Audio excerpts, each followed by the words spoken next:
There was a time not too long ago when people saved up for what they wanted. If you couldn't afford a new sofa, you waited. If your shoes wore out, you mended them until payday. Credit existed, yes, but it was slower, more deliberate, and often came with a face-to-face conversation at the bank. And the debt people carried was dramatically lower. In 1990, the average household debt per adult in the UK was around £4,000. By 2024, that figure has more than tripled, with average personal debt, excluding mortgages, now sitting at over £14,000 per adult. That's not including credit cards or payday loans. The numbers tell a story. Borrowing used to be the exception, now it's the norm. Taking on debt used to mean weighing the risks carefully. It was a decision you made, not one that was automatically offered at the checkout. Back then, consumer debt came with a sense of weight and consequence. Borrowing money wasn't casual. You were expected to repay with interest, and you knew exactly what you were signing up for.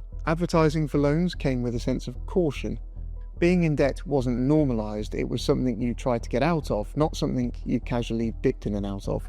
Fast forward to today and the landscape looks very different. In 2024, Britain's racked up over £14 billion in buy now, pay later debt, and that figure is growing at a staggering pace. Buy now, pay later debt services like Klarna, ClearPay, Zilch and PayPal Pay in 3 have now become one of the fastest growing forms of consumer credit in the UK.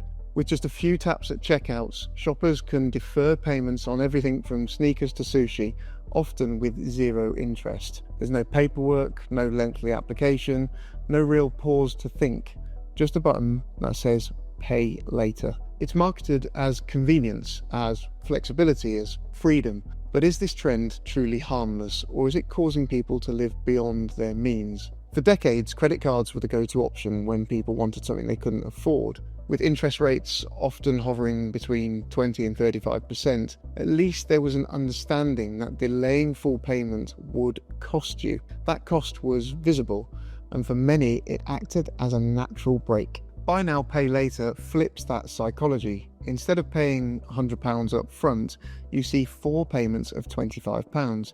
It feels smaller, it feels easier, it feels, quite frankly, more manageable. The pain of paying is dulled, and so the decision feels less serious. For a lot of people, that means they spend more. In fact, research shows that shoppers using buy now, pay later are more likely to buy something they hadn't planned to. The barrier to entry is so low that impulse spending becomes the norm, not the exception. The problem is that these so-called interest-free loans aren't always interest-free. If you miss a payment or you're late, you could be hit with fees or even interest rates higher than your credit card. Klarna, Lay-By and others charge late fees. Some charge as much as £6 per missed instalment. That might not sound like much, but if you have multiple loans stacked, it adds up quickly. A recent survey found that over 40% of UK users have missed at least one buy now, pay later payment. Among 18 to 34-year-olds, the number's even higher. Many of them are borrowing money to repay the repayments themselves. It becomes a revolving door, a short-term fix that turns into a long-term burden. And even if you're never late, these services still make money off you. They track your spending, they know what you buy, how often you buy, and how you choose to pay. That data's incredibly valuable. It gets used to target you with ads or sold to third parties, all designed to make you spend even more. In a digital world, your data is gold, and buy now, pay later firms are mining it with every transaction. Retailers love BNPL, but let's pause for a moment.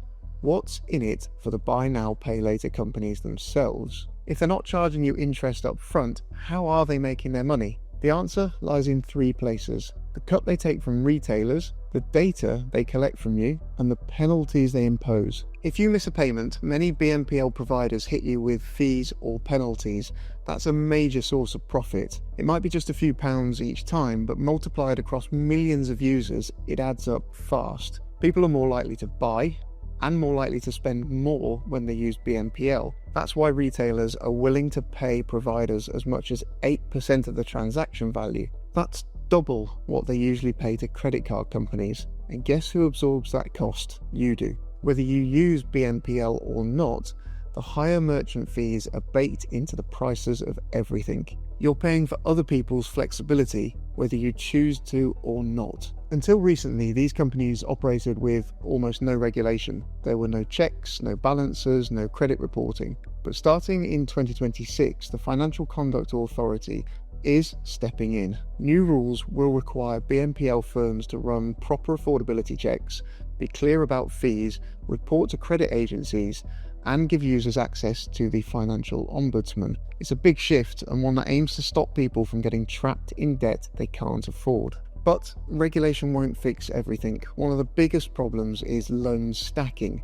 People having multiple BNPL arrangements at once. They owe £20 here, £50 there, £75 somewhere else. Alone, these might seem like small amounts, but altogether, they quickly pile up. 1 in 5 users in the UK reportedly have 5 or more active BNPL loans at the same time.